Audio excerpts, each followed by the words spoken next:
দেখ ভাই, তোদের অনেকের অনেক প্রশ্ন, অনেক কিছু। আমি কেন টিএমসিকে সাপোর্ট করি, এখনও কেন করছি, আমি বাংলাদেশে কেন চলে যাচ্ছি না মমতাদির সাথে। তোদের অনেক ভালো ভালো সুন্দর সুন্দর কমেন্ট। তোরা এই নারী নিরাপত্তার কথা বলিস আর তোদের মুখে এত সুন্দর সুন্দর কমেন্ট। আমার ইনবক্স ভরে দিচ্ছিস এত সুন্দর সুন্দর কথা বলে। সব ঠিক আছে, সব মানা যাচ্ছে, তোদের কাছ থেকে এর থেকে বেশি আমি আশাও করি না। আমি কোনো পার্টি করি না। আমি শিয়ালদার সেন্ট পলস ক্যাথেড্রাল মিশন কলেজতে পড়তাম। আমাদের ওই কলেজে আমি যেই টাইমে পড়তাম প্রচণ্ডভাবে টিএমসি পার্টি করা হতো, প্রচণ্ডভাবে। দু চারটে ইউনিয়ন দিদিদের সাথে আমার একটু ভালো বন্ধু হয়ে গিয়েছিল। তো যখন কোনো মিছিল থাকতো না, যেতে বলতো, অবশ্যই সেটা টিএমসি পার্টির তরফ থেকে। আমার খুব রাগ হতো, অনেক সময় মিস করতাম, যেতাম না। পরের দিন দিদিদের কাছে একটু বকা খেয়ে নিতাম। কোনো চাপ ছিল না, যেতেই হবে। এই বন্ধু টাইপের হয়ে গিয়েছিল, তাই একটু বলতো।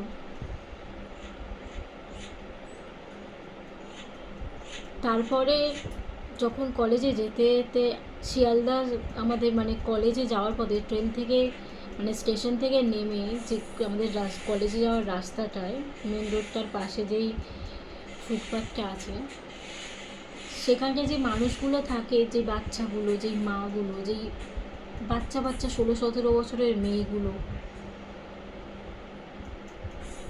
তাদেরকে দেখলে বুঝতে পারবে দিদি 5 টাকার ক্যান্টিনের যেই সুবিধাটা করেছিল, কতটা সুবিধা তাদের জন্য হয়েছিল।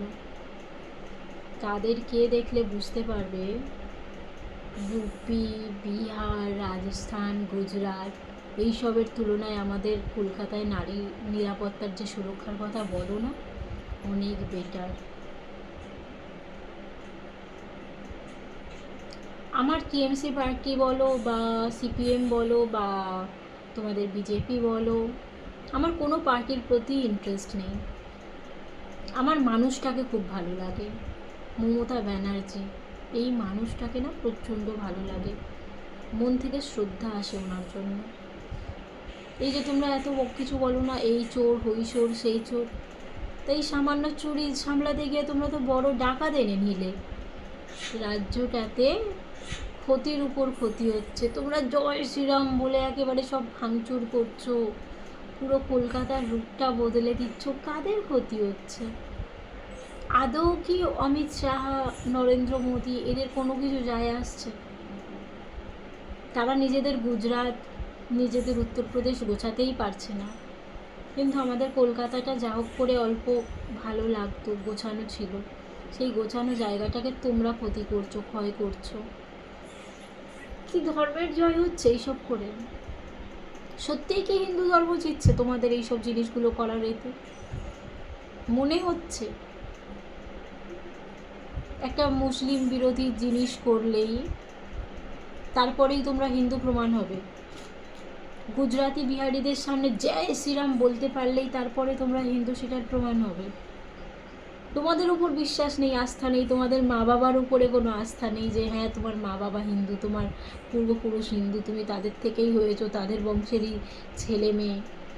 প্রমাণ করতে হচ্ছে আজকাল হিন্দুত্বের। না, আমার কোনো কোনো রকম আমার আশঙ্কা নেই, কোনো রকমে নেই। আমি আমার মা বাবারই মেয়ে। আমার মা কর্মকার বংশের মেয়ে ছিলেন, আমার বাবা সর্দার, পৌন্ড্র যেটা বলে না সেটা। তো আমি সনাতনী, আমার পূর্বপুরুষও সনাতনী। আমার দাদুর নাম সুফল চন্দ্র সর্দার, আমার বাবার নাম গোপাল সর্দার, আমার মার নাম সবিতা কর্মকার ছিল বিয়ের আগে, বিয়ের পরে সবিতা সর্দার, আমার নাম পিয়ালি সর্দার। তো আমি হিন্দু, আমি সনাতনী, কিন্তু আমি বিজেপি ভক্ত নয়। আর আমাকে হিন্দু হতে গেলে বিজেপি হয়ে লড়তে হবে, বিজেপির হয়ে রাম জয় শ্রীরাম বলতে হবে, তেমনও আমার কোনো রুলসতে লেখা নেই আমার লাইফের। আমি ছোটোবেলা থেকে মা শিবানীকে ডেকে বড় হয়েছি, রামের গল্প শুনেছি, রামের রামায়ণ দেখেছি, ভাল লাগতো। রাম সীতা হরণ হয়ে যাচ্ছে, রাবণের 10টা মুখ, ওগুলো ছোটোবেলা থেকে ভাল লাগতো, কার্টুনতে দেখতাম বা পুরনো যুগের বই। কিন্তু আমরা মা কালীকে ডেকে বড় হয়েছি। মা দুর্গার যে পুজো হয় 5-6 দিন প্রচণ্ড আনন্দ করেছি।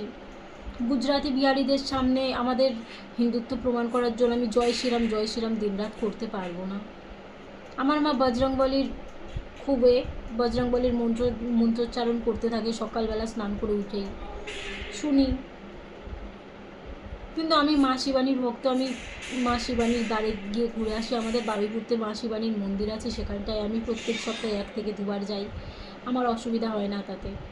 তো আমার হিন্দুত্বের প্রমাণ দিতে গেলে যে তোমাদের সামনে জয় শ্রীরাম করতে হবে বা তোমাদের ওই একটা অন্ধ বেকার একটা দলকে সাপোর্ট করতে হবে তারপরেই আমি হিন্দু প্রমাণ হতে হবে, বা মমতাদিকে সাপোর্ট করলেই আমার হিন্দুত্বের মানে প্রশ্ন তুলবে, কোনো অধিকার নেই তোমাদের। তোমাদের কাজ নেই। বেকার মানুষ কী করবে? আচ্ছা তুমি এত লড়ছো, এত ভাঙছো, এত এ করছো, তোমাদের সাথে অমিত শাহের ছেলে গেলে ওরা কেন নেই? যোগীর বংশের কোনো কেউ কেন নেই? আরও যারা নেতাগুলো আছে বিজেপির, তারা কেউ কেন নেই? তোমরা রাস্তায় নেমে লড়ছো কী জন্য? ভাঙচুর করছো। তোমাদের বড় বড় নেতারা তোমাদের বলে দিয়েছে ভাঙচুর করতে? মমতার নিচে যারা ছিল সেই সব ছ্যাঁচোর, সেই সব মানুষদের জন্যই আজ মমতার পথটা মমতার কাছে নেই আমার মনে হয়। আর তোমরাও সেই সেম জিনিস করছো। এতদিন সহ্য করতে হয়েছে, এবার আমরা এ করবো, তাহলে ওদের সাথে তোমাদের তফাৎটা কী রয়ে গেল? প্রশ্ন করো, নিজের রাজ্যটাকে বেটার করার চেষ্টা করো, যা আছে তার থেকে আরও বেটার করতে চেষ্টা করো। বিহারের থেকেও বাজে বানিয়ে দিও না। যথেষ্ট কাজ করেছে, আমাদের টাকাই আমাদের ফেরত দিয়েছে, আমাদের চুরি করেছে, আমাদের ভোগ করেছে, তোমাদের কিচ্ছু নয়। ক টাকা ট্যাক্স দিয়েছো তোমরা? ক টাকা কী করেছো? কী করেছো তোমরা রাজ্যটার জন্য? একটা এই বলো তো। মদ খেয়েছো, 1,500 টাকা দিয়েছে, সেই টাকাটা নিয়ে মদ খেয়েছো, চাট বানিয়ে খেয়েছো আর দেখিয়েছো দিদির টাকায় মদ খাচ্ছি। 3,000 টাকাটা ভাতা নয়, 3,000 টাকাটা এরা দেবে বলেছে, খুব বড় উপকারে লেগে যাবে। 1,500 টাকাটাও যদি চাইতে লাগাতে পারতে কাজে। নিজের কাছে সব কিছু, নিজেরা ছ্যাঁচড়া, আর সেই দোষটা দেশের মুখ্যমন্ত্রীর ওপর দিয়ে নিজের ঘাট থেকে দোষটা ঝাড়ার যে এটা করছো, খুব ভুল করছো।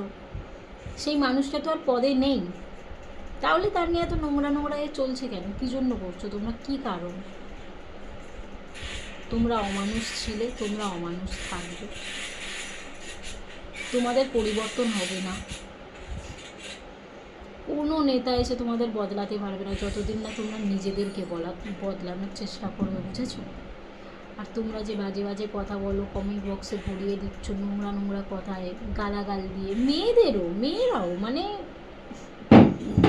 তাদের সবাইকে বলি একটাই কথা, আমার বালও ছেঁড়া যায় না তোমাদের ওই সব কথায়। হাসি পায় তোমাদের রূপটা দেখলে। তোমরা যারা নারী নির্যাতন নিয়ে কথা বলো, তাদের ওই সব কথাগুলোর পর আমার কমেন্ট বক্সের, আমার ওই মেসেজ বক্সের ওই সব জিনিসগুলো দেখলে তোমাদের উপর হাসি পায়। তোমাদের কিভাবে বড় করেছে তোমাদের মা বাপরা, সেই সব কথাগুলো ভেবে হাসি পায়। তৃণমূল বলো না? হ্যাঁ, মমতা ব্যানার্জির জন্য আমি ওই পার্টিটাকে সাপোর্ট করেছি, এখনও ভালোবাসি। টিএমসি, জয় বাংলা বলতে আমি একবারও দ্বিধাবোধ করবো না, কোনো দিন পাল্টাবো না, কারণ মানুষটা করেছে। আর তোমরা নিয়ে যারা নেমোখারামে করছো, সেটা তোমাদের রক্তের পরিচয়, তোমাদের পরিচয়। আমি কারোর কাছ থেকে এক বিন্দুও নুন খেলে আমি তার গুণ গাই আর গাইব। মমতাদিকে আগেও ভালোবাসতাম, এখনও বাসি, আর তোমাদের যার ঝাল লাগে গাঁড়ে লাগুক। মমতাদির জিন্দাবাদ। তোমাদের নরেন্দ্র মোদী কেন, তোমাদের যোগী সরকার কেন, অমন 10টা কেন, অমন 50টা রাজ্যের এমপি হলেও, 50টা রাজ্যের সিএম হলেও, 50টা রাজ্যের অমন প্রধানমন্ত্রীকে, 50টা দেশের প্রধানমন্ত্রী নরেন্দ্র মোদীর মতন এক করলেও না আমাদের মমতাদির বরাবর একজনও হবে না, বুঝেছো? আর এটা আমি সিনা ঠুকে বলতে পারি। জয় বাংলা, 10 বার সাপোর্ট করব। হেরে গেছে তো কী হয়েছে, আবার ফিরে আসবে, বুঝেছো? যার খারাপ লাগে, যার ঝাল লাগে লাগুক।